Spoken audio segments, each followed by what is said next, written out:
Okay, at the end of a bit of a tea break here, we're in the studio today talking about council approval.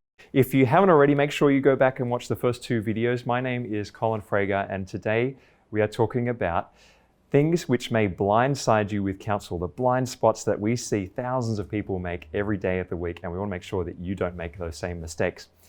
So in our team at Council Approval Group, we have a lot of, I guess you could say, experience. And so some of the common mistakes that we see people make, we've already talked about. And this is actually an awesome magazine, if you haven't got it already, The Ultimate Guide in Achieving Council Approval, available free from our website. Make sure you get a copy and we'll pop one in the post to you. Or you can also get an electronic version, I believe. So the first 2 points which we talked about had to do with spending money on plans, on draftsmen, on architects, without, first of all, doing the town planning due diligence. If you've got a project in mind, it's really, really important that you don't just start putting pen to paper. Take a step back, have a look at the planning rules, and then decide what your project is going to be. And it's kind of the third point, which is kind of similar to that.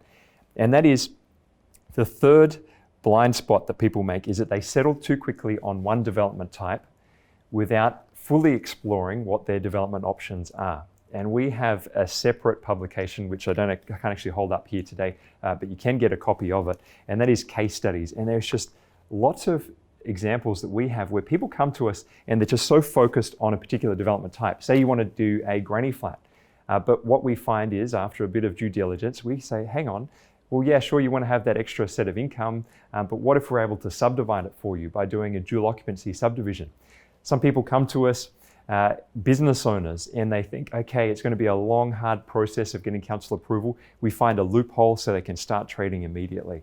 Whatever it is, I highly recommend that you jump online, that you book in an appointment if you are serious about taking action for your financial future in getting council approval.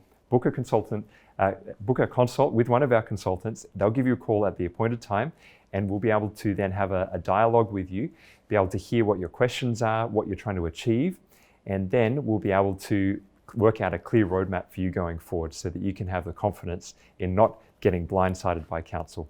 My name is Colin Frager from the Council Approval Group. Hope you enjoyed that, and see you in video number 4, blind spots that we see people make in achieving council approval.